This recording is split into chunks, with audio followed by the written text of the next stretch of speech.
Ja, vielen Dank. Ich möchte mich bei Christoph Engemann und den ganzen Mitarbeiterinnen der MECS-Gruppe für die Einladung ganz herzlich bedanken. Es ist mir ein großes Vergnügen, wieder in Deutschland zu sein. Vor einigen Jahren, wie Sie wissen, in einem anderen Leben als Germanist, habe ich einige Jahre als Student in Deutschland verbracht. Und meine erste Erfahrung der sogenannten Toronto-Schule der Kommunikationswissenschaft hat in den 90er Jahren stattgefunden, und zwar in einem Seminar zum Thema Literatur und Medien, das damals an der Universität Konstanz angeboten wurde. Stellen Sie sich vor, stundenlang habe ich mich mit meinem deutsch-englischen Sprachwörterbuch auseinandergesetzt, um einen schwierigen Aufsatz zu entziffern. Der Aufsatz hieß Die Presse, ein vernachlässigter Faktor in der Wirtschaftsgeschichte des 20. Jahrhunderts. Und es ist mir langsam klar geworden, dass diesen Text der kanadische Wirtschaftswissenschaftler Harold Innis geschrieben hat und dass ich den also aus Kanada hätte mitbringen können. Dass ich heute Abend also einen Vortrag halte über eine neue oder eine andere Geschichte der Toronto-Schule, schließt also einen schönen Stromkreis. I have a few thank yous to issue. First of all, to the Social Sciences and Humanities Research Council of Canada, which has supported archival research over 2 research grants, and with a number of collaborators in these grants, including Janine Marchessault at York University, and more recently Paul Heyer at Wilfrid Laurier University, and Hart Cohen at the University of Western Sydney. I also would like to thank the Institute for Modern Languages Research at the University of London, which has kindly facilitated a visiting fellowship this year while I'm on sabbatical. And I also need to issue thanks to all of the different estates and archives that have facilitated this research, which includes the estates of Marshall McLuhan and Edmund Carpenter, as well as Jaqueline Tyrwhitt, and the archives of Sigfried Giedion's papers, among many others, which have allowed me to use a number of documents that I hope to share with you today. The research I am presenting is part of a larger project I am coordinating with colleagues in Canada, Australia, and the US, and I hope in future to include colleagues from Germany, to trace out alternative histories of media studies and communication thought. And I know many of you have been working towards similar goals, so I hope we can find some common ground to build upon these endeavors. I'm excited about the theme of environments, which entertains your seminar this year. And I'm going to jump back in time tonight and talk a little bit about the intersections of modernist architecture and art and early media studies that seem to coalesce in Canada. And I think, at least I hope it's my goal, that this period of history will shed some light on periods that you'll be very familiar with later in the history of planning and urban environments. The Swiss architectural historian and champion of modernist architecture, Sigfried Giedion, played a distinctive role in shaping the early media theorization of Toronto's explorations group in the 1950s, the forerunner of what has become known as the Toronto School of Communication. Giedion's cultural and architectural histories commanded much of the group's attention in their collaborative and pedagogical orientations. In a well-known letter that McLuhan wrote to political economist Harold Innis in 1951, he famously noted that Giedion's key books, Space, Time, and Architecture, and Mechanization Takes Command, published in 1941 and 1948, respectively, were the methodological inspiration for an experiment in communication. This letter has often been interpreted as the point at which McLuhan laid out the framework for a new study of communication, drawing inspiration from Innis's seminal works from these years, Empire and Communication in 1950 and The Bias of Communication in 1951. Giedion met McLuhan in 1939, and together they developed a scholarly relationship through the 1940s and 50s. Their correspondence reveals how their mutual commitment to what Giedion called manifold relations and to fostering a dynamic equilibrium, a kind of feedback between mechanization, architecture, and human life, provided the theoretical framework for McLuhan and his colleagues in their media research at the University of Toronto. Giedion's work became a central focus of the Culture and Communications Graduate Seminar between 1953 and 55 that McLuhan co-directed with Edmund Carpenter, an anthropologist of Arctic cultures, Jaqueline Tyrwhitt, one of Giedion's collaborators, as well as Thomas Easterbrook in economics and Carl Williams in psychology. Out of this collaboration emerged the signally important journal Explorations, which was published in the 1950s, 1953 to 1959. It was Giedion's methodology, the study of anonymous history in his terms, practiced in space-time and architecture and developed in Mechanization Takes Command, that commanded the group's greatest attention. Throughout this period, Jaqueline Tyrwhitt acted as a liaison between Giedion's contemporaneous studies and the group's nascent theorizations of new media spaces.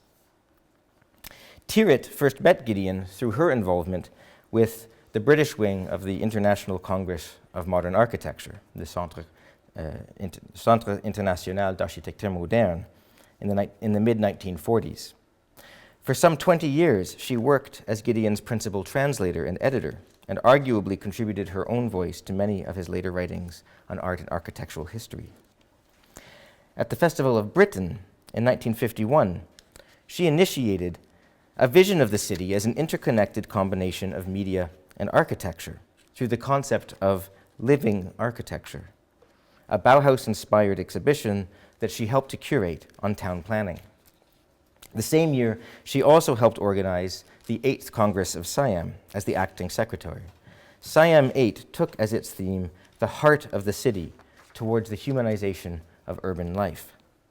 According to Eric Mumford, Siam 8 can be seen as a reference point for the new forms of public space, including shopping malls, renewed downtowns, and theme parks that came to characterize urbanism in the rapidly decentralizing cities of the 1950s and later. Tyrwhitt not only developed an original exhibition inspired by her involvement with Siam, but also worked with the Canadian architect and designer Wells Coates to define a new vision of Britain's urban space. Coates was part of the Siam Bauhaus Circle in London and helped to imagine and design the telecinema, a 3D cinema that combined film, large screen television projection, and live transmissions, still an overlooked milestone in cinema and television history. Here's another image of it.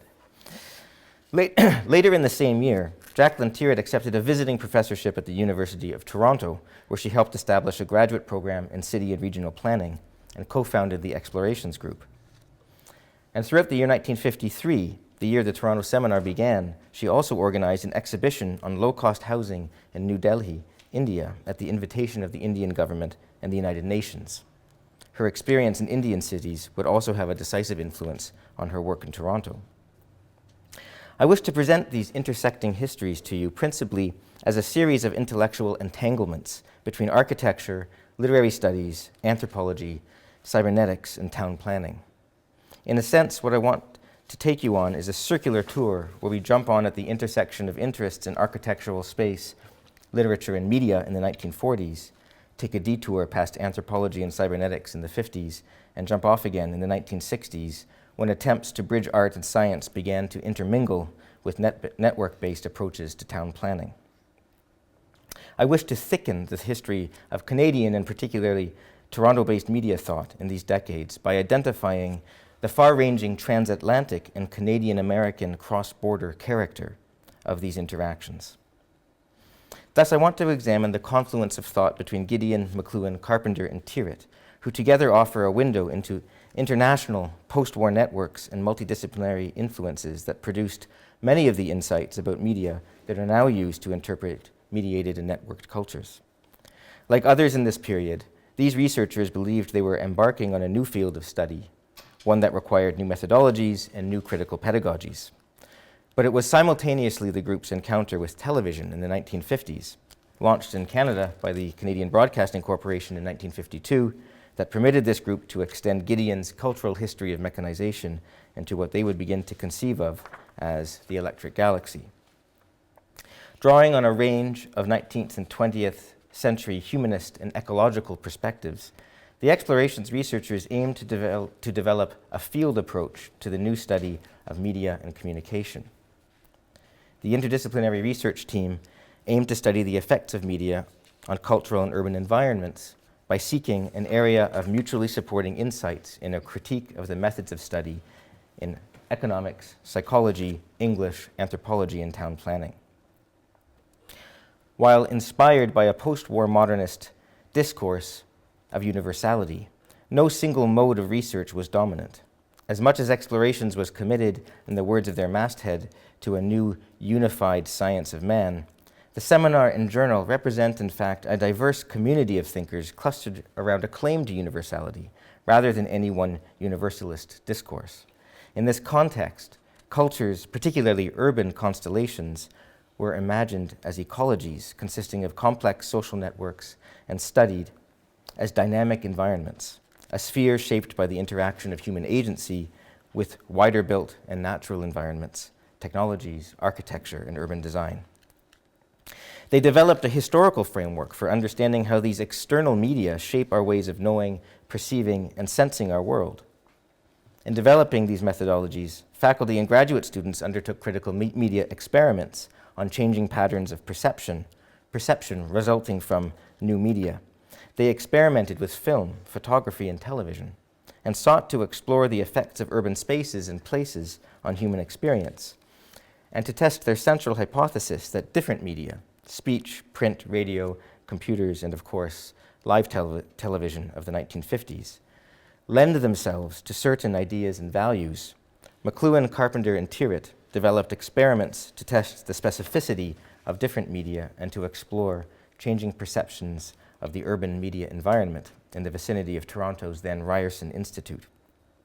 The city and its media were viewed as laboratories for social and cultural transformation. But in 1951, the program for studying media was far from complete. On the contrary, the experimental character of media analysis initiated by McLuhan and Carpenter's collaborations during these years is captured more in the spirit of a James Joycean linguistic pun and the experimental poetry of Ezra Pound. They turned slowly to Giedion's principal methodology, what he termed the study of anonymous history, and to his commitment to finding a common vocabulary between arts and sciences, concerns echoed in many ways in the writings of contemporaries, including Innes and Norbert Wiener. In his book, Bauen in Frankreich, Bauen in Eisen, Bauen in Eisenbeton, Giedion described the new technologies of iron, glass, and ferroconcrete as forming the subconscious of architecture in the 19th century, and ultimately becoming the materials and techniques of building in the 20th. Construction in the 19th century, he wrote, plays the role of the subconscious. Outwardly, construction still boasts the old pathos. Underneath, concealed behind facades, the basis of our present existence is taking shape. These were thoughts not lost on Walter Benjamin, who, of course, would pepper his Arcades project with citations from this work. To convey the implications of these new building technologies, Giedion employed the term Durchdringung, the mutual interpenetration of an object and its environment, or of a person and an ambiance of a space, of materialities and atmosphere. It suggests a constellation of overlain and intermingling forms, and of an aesthetics of construction that uses the transparency of forms to interrelate.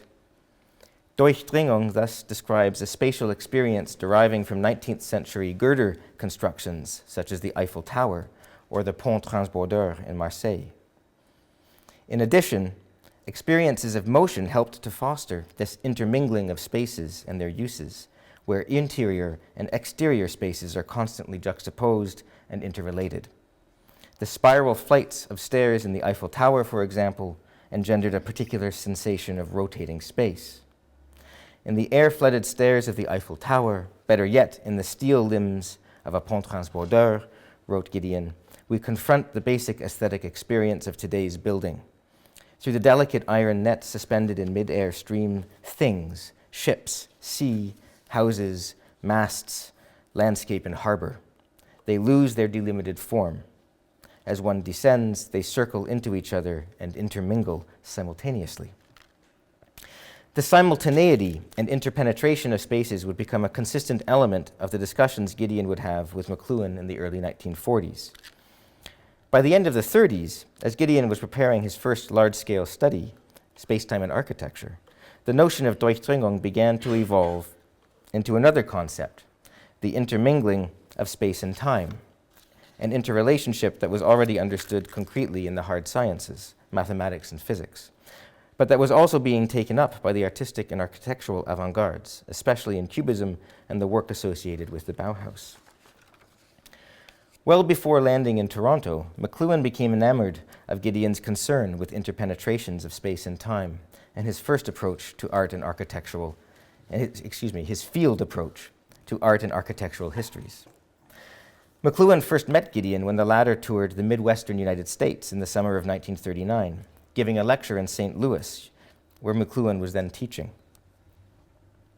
McLuhan became increasingly engaged with Giedion's outlook, especially after the publication of Space-Time and Architecture, and clearly hoped that Giedion would be willing to support his intellectual pursuits and academic career. For his part, Giedion was also impressed with McLuhan's early essays. From 1943 through the 1950s, they corresponded on numerous occasions. This was an important period for each scholar. McLuhan sought to establish himself among the elite scholars and writers of the time and hoped to move from St. Louis. And Giedion was embarking upon his studies of mechanization at a time, towards the end of World War II, when he felt there was urgent need to establish a range of new international relationships and cross-disciplinary approaches in pedagogy and the arts. In a letter to McLuhan in 1943, Giedion discusses their shared interest in the writings of T.S. Eliot, thanking McLuhan specifically for recommending Eliot's essay, Tradition in the Individual Talent. And in this postcard, he explains, "I read again and again Eliot's essay on the metaphysical poets. I am enchanté of their prophetic direction." Eliot's conception of poetry as a living whole of all the poetry that has ever been written resonated with Giedion's holistic studies of art and architectural space, and his emerging study of mechanization. Following Heinrich Wölfflin, Giedion continually sought to discern developments that capture the essential spirit of a period. Eliot described the mind of the mature poet as a finely perfected medium in which special or very varied feelings are at liberty to enter into new combinations, a receptacle for seizing and storing up numberless feelings, phrases, images, which remain there until all the particles which can unite to form a compound are present together. In writing McLuhan, Giedion praised Eliot's interpretation of a unified sensibility, clearly sharing Eliot's belief that artists, as with historians, should have the capacity to allow feelings to enter into new combinations. Giedion's seminal Mechanization Takes Command, a contribution to anonymous history, which started with essays such as A Complicated Craft is Mechanized in 1943, was developed through his research efforts in patents and inventions throughout the 1940s and published in 1948, the same year as Norbert Wiener's Cybernetics, or Control and Communication in the Animal and the Machine. As an art historian in the tradition of Wölfflin and Burckhardt, and simultaneously a champion of modern architecture through the Congrès International d'Architecture Moderne, Giedion advocated a muted yet still romantic reading of mechanization as an intrusion into human affairs, contributing to an ever-widening gap between thinking and feeling. In his final chapter, he calls for a new type of human, a man in equipoise. Mechanization can be controlled by subordinating it to human needs. The new human will restore the lost equilibrium between inner and outer reality, fostering a dynamic equilibrium. In essence, a system of feedback between humans and their mechanistic built environment to foster a state of balance within constant cultural motion and change. Giedion here turns to a model of organic homeostasis, drawing upon parallels in biology and physiology, in order to restore balance in an environment, as he says, overrun with machines. If the 19th century focused on a mechanistic outlook at every detail, had lost the capacity to integrate, then the basis of the 20th century scientific research was the new universalisms that Giedion would also see reflected in Wiener's Cybernetics. In fact, Giedion wrote to Wiener in 1950 after attending a meeting of MIT's Inter-Science Committee. I learned so many things on these evenings, he wrote, and on the other hand, I felt recomforted because thoughts and ideas which I had to work out lonely for many years are growing in your circle by the force of similar circumstances. He would later present his work, originating in the early 1940s, on the changing outlook of specialists. As we see, Wiener's emphasis on a common vocabulary echoed his own emphasis on developing a new interrelated curriculum across arts and sciences, especially in Giedion's notes taken of cybernetics in 1948. As far as I can see, attempts were made to achieve a common vocabulary, another stage in providing the basis for a dynamic equilibrium. McLuhan would take to heart Giedion's suggestion that the physicists penetrated to the interior of the matter, as did the artists. As he would write in his 1949 review of Mechanization Takes Command, Giedion's entire work is an exploration of the causes and effects of the split between thought and feeling as it concerns both plastic and engineering arts. What Eliot has done for the reevaluation of English letters from this point of view, Giedion has done for the successes and failures of the past 4 centuries in the organization of interior and exterior space. McLuhan clearly saw his own work as evolving in the same track as Giedion's and sought his support for developing a book concept, which arguably helped shape the final configuration of his first book, The Mechanical Bride. Writing in December 1945, McLuhan enthused to Giedion, "What a great thing it will be when your new book is out. I begin to see how the vision in your work is and can be applied to ever so many things, but it will take me, at least, very long to digest and master." And he asks whether Giedion knew a publisher who would be interested in a 200-page book, perhaps called Illiteracy Unlimited, and containing such essays as Dagwood's America, The Innocence of Henry Luce, Footprints in the Sands of Crime, The New York Wits, Dale Carnegie and the American Grain, Scrutiny of Cinema, The Comics as Social Barometers, and Will We Get a New Mencken?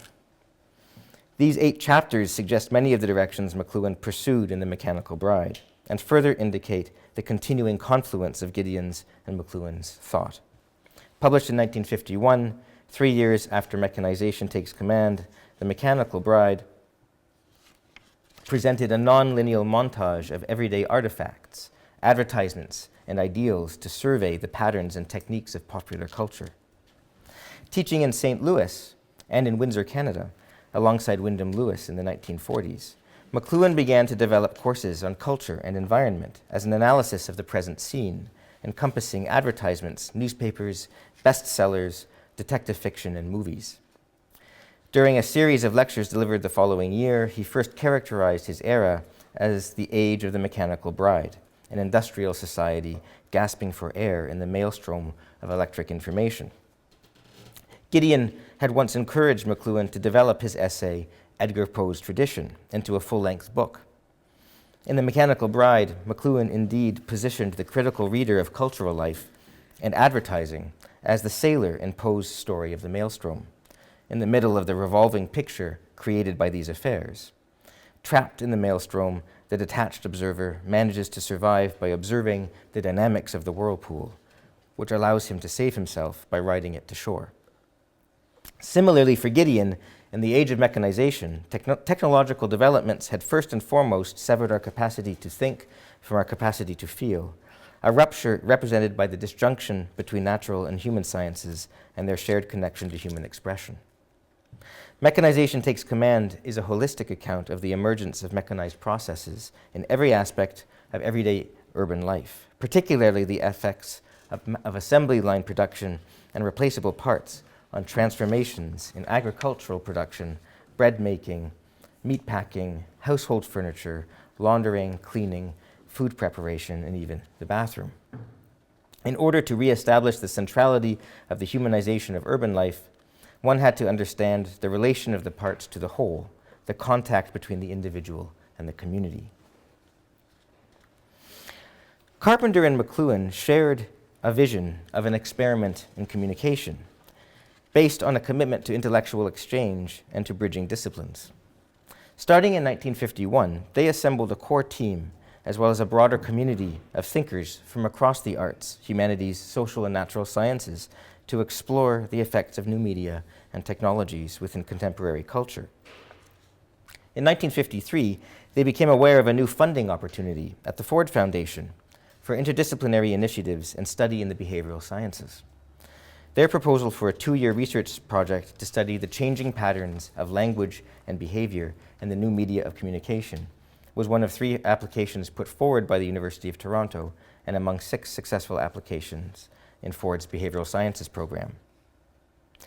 The new Ford program for improving the content of the behavioral sciences to support interdisciplinary study by teams and faculty and students from different disciplines working on a common research problem echoed scholars such as Giedion, who had long advocated for chairs or faculties of interrelations at universities in Europe and North America.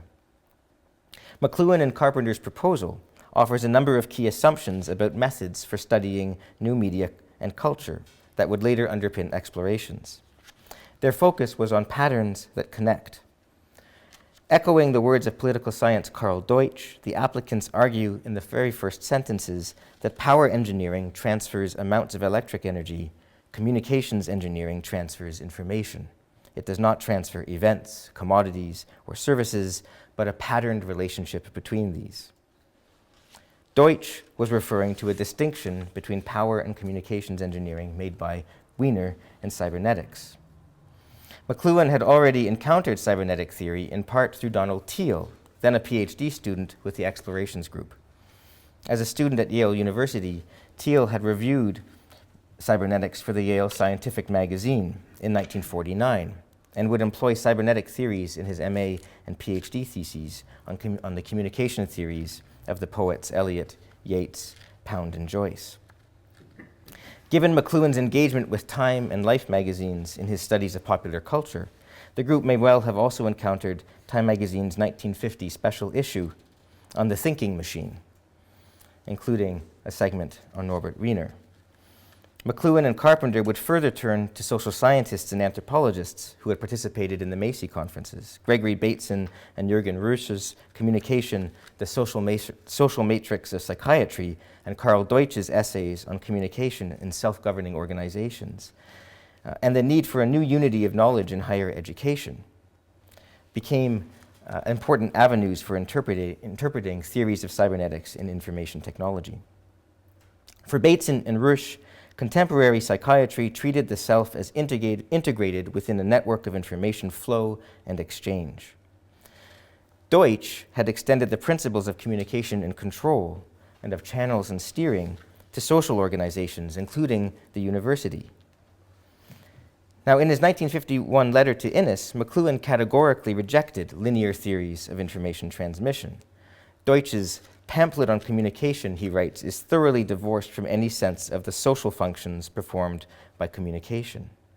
And he laments the fact that the fallacy in the Deutsch-Wiener approach is its failure to understand the techniques and functions of the traditional arts as the essential type of all human communication.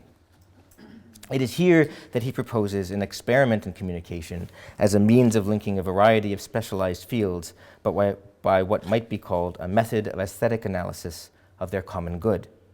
What I have been considering, he says, is a single mimeographed sheet to be sent out weekly or fortnightly to a few dozen people in different fields, illustrating the underlying unities of form which exist where diversity is all that meets the eye. Then it is hoped there will be a feedback of related perception from various readers which will establish a continuous flow. As he explained to Ezra Pound in the same period, the object of this sheet is to open up intercommunication between several fields, to open up eyes and ears of people in physics, anthropology, history, etc., to relevant developments in the arts. But it is also here that we see the degree of playfulness and artistic attention, the treatment of this experiment as itself a media art form that would develop into the Explorations project. For having just rejected the Deutsch-Wiener cybernetic model, McLuhan would write to Norbert Wiener within a few weeks. As a friend and student of Sigfried Giedion's, he writes, "I have paid special attention to your cybernetics and the human use of human beings." Throughout the letter, McLuhan references the original 1950 issue of The Human Use of Human Beings, drawing a parallel between his just released The Mechanical Bride and Wiener's comments on scientific discovery as the art of decoding the secrets of natural phenomena. And he concludes by suggesting that an encounter, this is actually an image of the essay by Karl Deutsch to which he refers, that is in Giedion's papers as well, with some attentive underlining of sections on the unity of thought. He concludes by suggesting that it was an encounter with Karl Deutsch's discussion of communication and education that led me to envisage an experiment in communication. I await certain feedback responses before proceeding. The experiment was to be called Network and details the role of artists as essential circuits within the ever-increasing flux of messages. The artist is at the center of his network or milieu. By isolating and externalizing his inner drama, he offers the arrested means of contemplation of his time, an indispensable way of clarifying the ordinary imprecision and confusion of the endless crowd of messages circulating in the social network.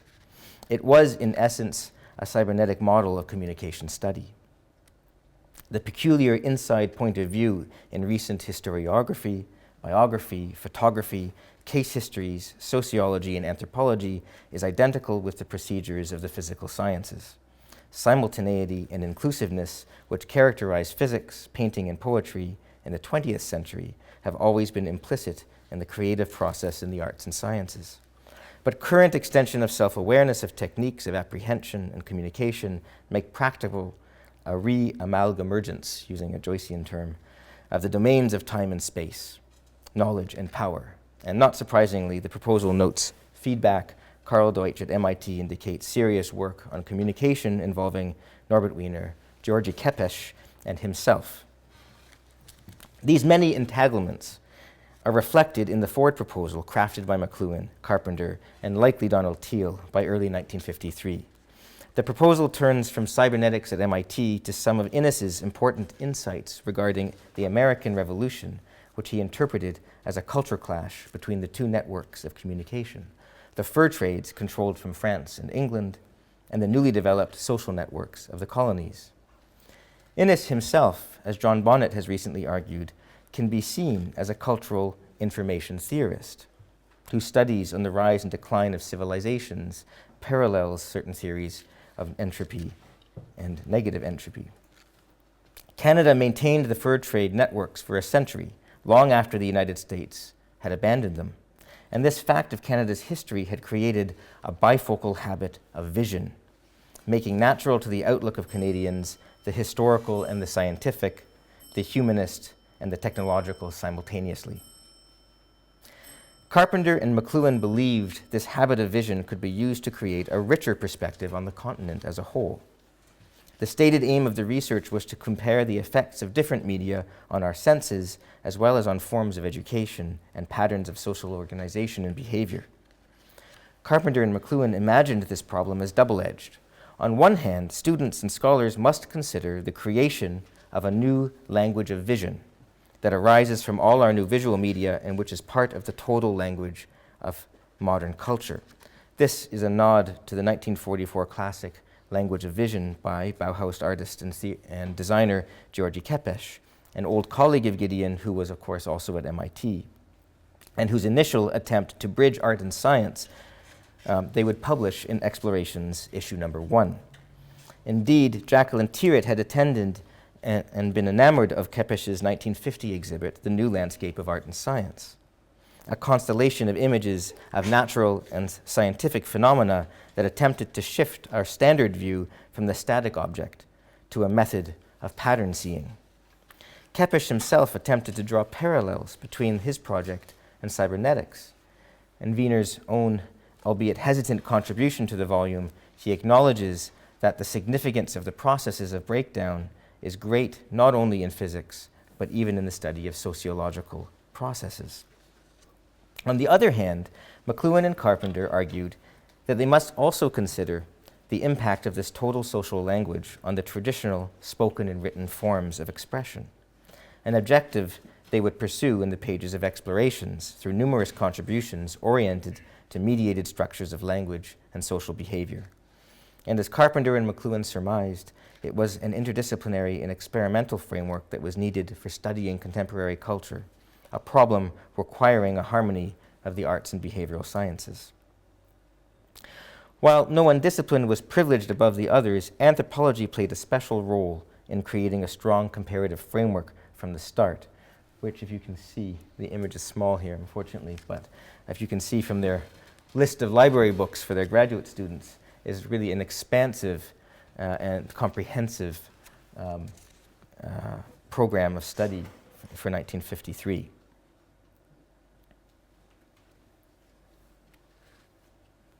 Carpenter has always said that the Sapir-Whorf theory was an important influence on the group. As with Innes, they argue in their Ford grant that Edward Sapir in particular combined multiple standpoints, a European psychoanalytic emphasis on socially situated personality with North American attitudes towards cultural and social structures. Moreover, Sapir fused the European concern with philology with the North American concern with dynamic patterns in language. In the same way that Benjamin Whorf's metalinguistic techniques examined languages to understand collective strategies of adapting to changing notions of time and space, anthropological techniques for investigating cultural aspects of new media would complement psychological studies of personality. They write, while the anthropologist and psychologist would supply the terminal points of such a study, their work must be supported by expert approaches towards literary criticism, the visual arts, popular culture, and economics, thus providing a vivisection of the major components of the problem. This problem, the effects of the languages of new media, can only be approached by an orchestration of diverse techniques. And as the proposers noted, it was not simply a question of studying changes in verbal expression, but simultaneously the influence of new behavioral patterns of institutional administration of language, and the cultural influence of new patterns of city life on the communication habits of the community. Thus, McLuhan and Carpenter juxtaposed their focus with work already underway at MIT in communications engineering. Instead, they proposed to study forms of communication, old and new, as art forms. This approach, they argued, was already implicit in the very title of Harold Innes's The Bias of Communication. By seeing the forms of human expression, verbal and visual, spoken and written, as art forms having the capacity and limitations peculiar to the various arts, we have at our disposal a variety of techniques of perception and judgment which are not within the scope of the MIT group with its primary orientation to communication as information engineering. Innes's understanding of the social, political, and economic consequences of any change in the technique of communication, and his attention to historical comparison and contrast, which was afforded by the art form approach, eluded the quantitative techniques of MIT. Acknowledging both Burckhardt and Giedion as having offered approaches to the cultural and social network as itself a work of art, and anticipating McLuhan's pronouncements about the global village, the researchers argued that unlimited physical power has brought the entire global environment, social and physical, within the scope of man's factive and artistic sense. The moment was ripe for drawing upon the reservoir of artistic wisdom in solving new problems and creating new vision. They thus proposed to observe and describe the nature and effect of the new kinds of language which have come into existence as a result of the meeting of the new media with the old, and to show how this new language contains solutions for various kinds of learning and behavior. Required are prolonged dialogue, collectively generated insight, and the juxtaposition of existing information in new patterns. They viewed their project as the intellectual matrix of feedback and flow, an interpenetration of art and science, and thus as a genuine opportunity to overcome, following scholars such as Deutsch, quote, the breakdown of communication within the modern university. Carpenter's expansive and unorthodox understanding of anthropology was initially the driving force behind this project, and behind the journal, and various media experiments, playing a critical role in creating a comparative framework in explorations. In a letter to the Canadian Social Science Research Council, he explained that there was a shared desire to create a distinctly Canadian journal of anthropology. And in a tentative outline of the journal entitled Explorations, a Canadian Journal of Anthropology and Communication, clearly indicates these trajectories. As in these early proposals, the journal's masthead would eventually declare, "We believe that both anthropology and communication are approaches, not bodies of data, and that within them the four winds of the humanities and the social, biological, and physical sciences intermingle to form a science of man. Explorations will therefore cut across the sciences and humanities by treating them as a continuum. It is not designed as a permanent reference journal that embalms truth for posterity, but as a publication that explores and searches and questions." Now, it should be noted that there were other journals in the 1940s and 50s that served as a model for explorations. One possible model was the journal Neurotica, in which McLuhan published in 1949 his fabulous essay, The Psychopathology of Time and Life. Neurotica defined itself as a lay psychiatric journal to diagnose the neuroses of the cultures at large. Its chief editor, Gershom Legman, also published in Explorations and proposed a number of essays that the University of Toronto's administration categorically rejected. But another journal of the period, Transformation, Arts, Communication, and Environment, is less well known.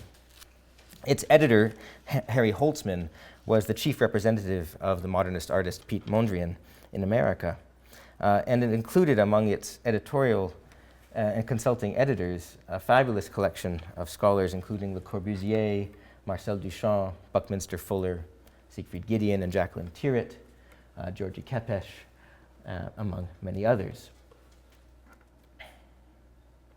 And in fact, its masthead also defines, as you can see in the middle, that it will cut across the arts and sciences by treating them as a continuum. The journal folded in 1952, 1 year before Explorations started, so it's not surprising that Explorations perhaps chose to borrow its masthead. The 5 key disciplines represented by the core group of scholars at Toronto, anthropology, psychology, economics, town planning, and English, would supplement each other. Later in 1953, describing the project to develop this journal in a letter to Jaqueline Tyrwhitt during her stint in India, McLuhan reinforced the view that both Innes and Giedion point to the interpenetration of disciplines. After an issue devoted to Innes, the 4th issue is to be Giedion, done as much as possible by ourselves, but we hope with contributions by you and Giedion. Would like to see your suggestions soon for topics for our grads to work on, sort of topics that could be boned up by people in psychology, economics, anthropology, but who have read his work, Giedion's work. My own stress on the media as art forms begins to take on more and more meaning. But as Donald Teal has recalled, the main influence on McLuhan's thought from the social sciences during this period was Ted Carpenter, his prime collaborator, who opened up the contemporary world of anthropology and sociology. Dorothy Lee, Edward Sapir, Clyde Kluckhohn, David Reisman, Gregory Batesman, Margaret Mead, Benjamin Lee Whorf, and Edward T. Hall. Teal's list should also include Ray Birdwhistle, an anthropologist who himself had spent 2 years at the University of Toronto's anthropology department just before McLuhan and Carpenter's arrival, and who was then coordinating the University of Louisville's Interdisciplinary Committee on Culture and Communication. Birdwhistle, Hall, and his collaborator George Traeger were all major influences on Carpenter's thought at this time. It was the field of intercultural communication studies that had been initiated during these very years through their work as scholars employed by the Foreign Service Institute of the U.S. Department of State between about 1946 and 1956. The major shift that took place was the emphasis on studying the interaction of different cultures. A linguistic model for intercultural communication informed Edward Hall's approach that communication is patterned, learned, and thus analyzable, an approach that Carpenter carried forward in Explorations. Hall and Traeger's work on nonverbal communication and Birdwhistle's studies of kinesics would have a decisive influence on the group and on their Whorfian understanding of the new languages of new media. In October 1954, Birdwhistle invited the Explorations group to attend the Committee on Cultural and Communications annual conference, which included contributions from Hall, Traeger, Birdwhistle, Margaret Mead, and Lawrence Frank, all important participants of the MECS, Cybernetics, and Group Processes conferences, and who would also all publish in Explorations. McLuhan also spoke at the conference, raising themes that the Explorations group and its graduate students had discussed throughout the year: the untapped field of communication in contemporary poetry, writing as metaphor for sound into sight, the mechanization of speech and gesture, and the technological world as an extended art form. In addition to these anthropologists and intercultural communication scholars, Explorations brought together thinkers as diverse as Harold Innis, Margaret Mead, Erwin Panofsky, Fernand Léger, Jean Piaget, Walter Gropius, Northrop Frye, Kepesh, as well as graduate students including Walter Ong and Donald Teal. It also influenced and even incorporated reprinted works by poets and writers such as E. E. Cummings, James Joyce, Wyndham Lewis, and the Vorticists. In particular, the concept of acoustic space became a core concept developed through seminar discussions, a concept that the group found electrifying. Building on Worf's thesis of linguistic relativity, Dorothy Lee's work on linear and nonlinear codifications of reality, and Innis's work on the biases of communication, Carpenter and McLuhan challenged the group to think in terms of media biases. Inspired by oral cultural traditions, they proposed neologisms to understand the effects of media. Acoustic space, nonlinearity, and centers without margins are all terms referencing shifting patterns of perception in an electric culture. Building on the psychologist Carl Williams' assertions in his contribution, Acoustic Space, to Explorations number 4, they would argue, McLuhan and Carpenter, that the simultaneous experience of sound as it fills space, its lack of fixed boundaries and focus, was dynamic and created its own dimensions, moment by moment. As I have argued with Janine Marchessault, acoustic space is born out of a confluence of ideas found in Explorations. It combines Dorothy Lee's insights into the decentralized experiences of nonlinear cultures, Giedion's research into the dark spaces of caves and pyramids, and what Le Corbusier termed the visual acoustics of architecture, the interpenetration of outside and inside, as exemplified in his chapel at Ronchamp, and the possibility of being able to sense, if not entirely to see, a building from every point. Further inspirations included Laszlo Moholy-Nagy and the new Bauhaus in Chicago, for whom vision in motion was a synonym for simultaneity and space-time. The writings of the Toronto psychologist E.A. Bott on interrelated sense perceptions, experiments on flicker and fusion of vision, as well as T.S. Eliot's concept of the auditory imagination. They pursued these many influences in the special issue of Explorations 8, Verbi Voco Visual, an ode to the polyphonic writings of James Joyce. The acoustic imagination was thus captured in a photomontage from Vision in Motion, in which, famously, an ear replaced an eye. The Explorations researchers believed the central characteristic of acoustic space to be the experience of television, live television of the 1950s, of course, what McLuhan later described as a massive Bauhaus program of re-education for North American sense life.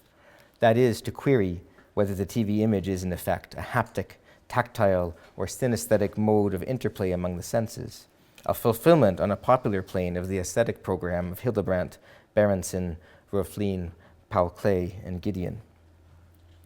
The very germination of the idea of acoustic space was a product of the group's dialogic seminars and informal meetings. As Carpenter has recounted, the notion cannot be attributed to any one person or discipline. Now, Jaqueline Tyrwhitt was closer in spirit to Giedion, and for her, the idea of acoustic space allowed her to conceptualize the city itself as a medium and a work of art. In an essay, The Moving Eye, she compares watching the city with its vistas and views to watching film or television, where the eye is transported across space and time. She looks toward the Indian city of Fatehpur Sikri, to engage with alternatives to the planned symmetrical spaces of the West. It is possible that it is just this panoramic view presented to a moving eye, she writes, that gives the modern spectator such a feeling of intriguing relaxation at Fate pour Sikri. But another key to its composition lies quite certainly in the fact that all dimensions, whether of the fashioning of spaces by the disposition of structures, or of the spacing of columns, or the size and shape of openings and panels, must have been adjusted to a regulating scale of proportions based certainly upon the square and probably upon the golden section. The golden section, she goes on to write, is that ancient cross-cultural methodology that Le Corbusier had recently redeveloped under the name of the modulator. Le Corbusier applied the golden ratio in his modular system in order to calculate proportion. In the tradition of Vitruvius, Leonardo da Vinci's Vitruvian Man, and the work of Leon Battista Alberti, the proportions of the human body were used to improve the design and function of architectural works. Yet it is not only human scale that interests Tyrwhitt in her project to re-energize urban planning. It is also the experience of space and environment. It is now nearly half a century since Western artists and scientists started to break away from the tyranny of the static viewpoint, she writes, the conception of a static object and a static universe, to rediscover the importance of vision in motion. There is a clear nod here to Moholy Nagy's own Vision in Motion of 1947 and her reflection on architecture and planning and the desire to reconceptualize town planning within a modernist and humanist paradigm. Tyrwhitt can be seen as a mediator between Giedion's conception of anonymous history and McLuhan and Carpenter's argument that the electronic media were creating an acoustic post-visual cosmos.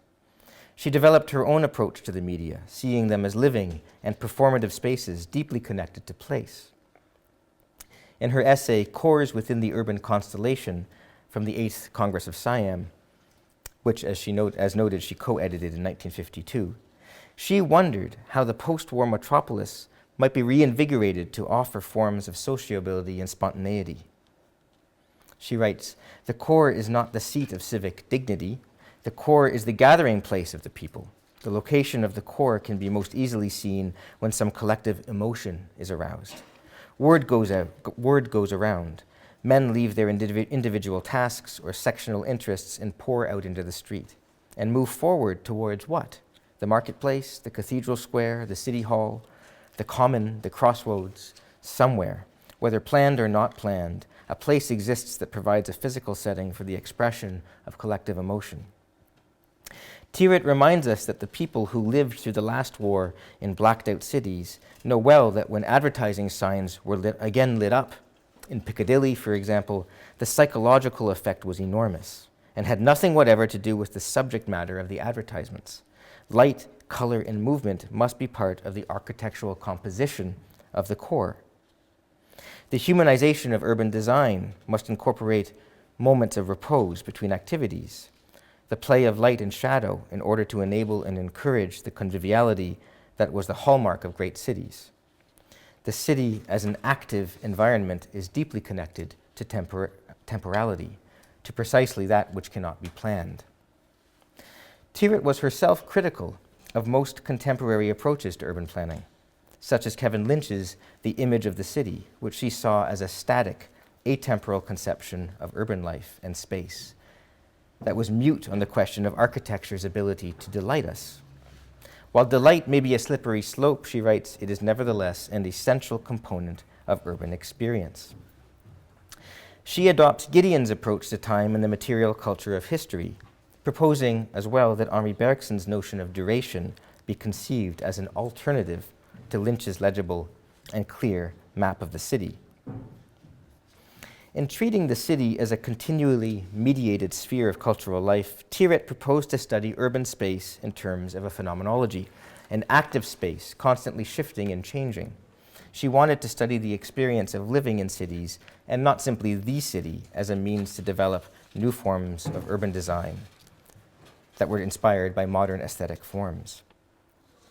She was interested in the effects and impacts of cities on the human sensorium, the emotional responses that we might have to specific locations and events. In a study carried out by Explorations, with the psychologist D.C. Williams, she developed her own theories of the relationship between urban space and memory.